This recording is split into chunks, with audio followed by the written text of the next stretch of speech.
English को अच्छी तरीके से सीखने के लिए हमें शब्दकोश मतलब शब्दों को जानना बहुत ज़रूरी होता है। तो इसके लिए मैं एक नई सीरीज़ लाऊंगा जिसमें आपको डेली वोकैब आपको मिलेंगी जिससे आप आसानी से सीख सकें इंग्लिश। आज मैं शुरुआत से कुछ बेसिक नॉलेज ग्रामर की देने जा रहा हूँ। आप इसे ज़रूर देखें जिससे आपकी इंग्लिश ज़रूर इम्प्रूव होगी।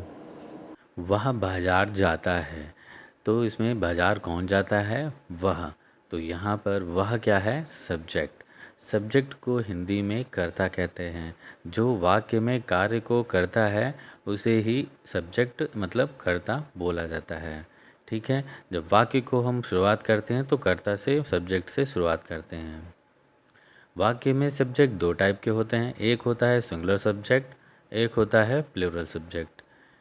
सिंगुलर सब्जेक्ट को हिंदी में एक वचन, प्लूरल को बहुवचन बोलते हैं।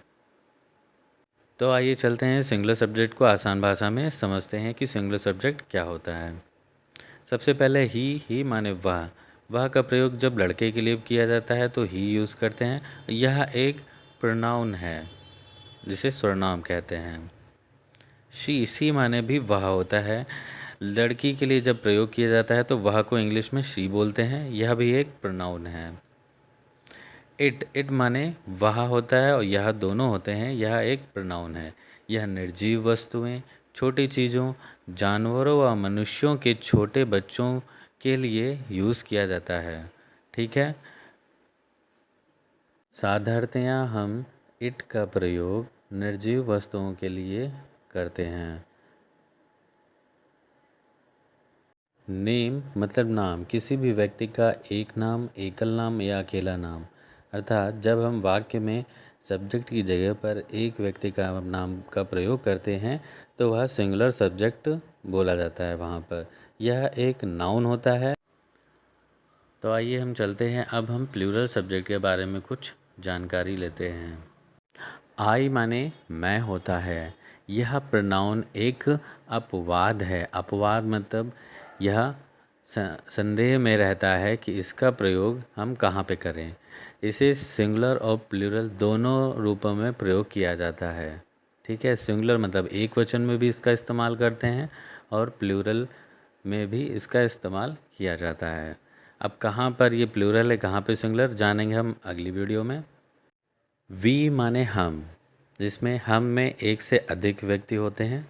इसे प्लूरल सब्जेक्ट के रूप में प्रयोग किया जाता है। यह भी एक प्रोनाउन है। यू माने तुम। यह तुम सिंगुलर दोनों में भी यूज़ किया जाता है, प्लूरल में भी। यह एक प्रोनाउन है मगर इसको साधारणतया ज़्यादातर हम इसका प्रयोग प्लूरल में करते आते हैं वाक्यों में। ठीक है, दे माने वे होता है। दे जब वाक्य में एक दो से अधिक व्यक्ति होते हैं या फिर दर्शाए जाते हैं तो वहाँ पे दे का प्रयोग करते हैं। दे यह एक प्रोनाउन है और यह प्लूरल सब्जेक्ट के रूप में प्रयोग करते हैं।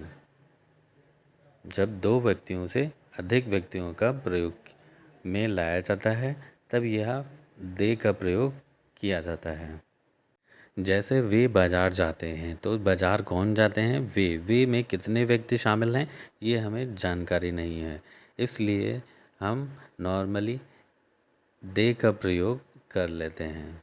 आशा है आप सभी को सिंगुलर सब्जेक्ट और प्लूरल सब्जेक्ट की संपूर्ण जानकारी मिल गई होगी कि क्या होता है सिंगुलर सब्जेक्ट और क्या होता है प्लूरल सब्जेक्ट।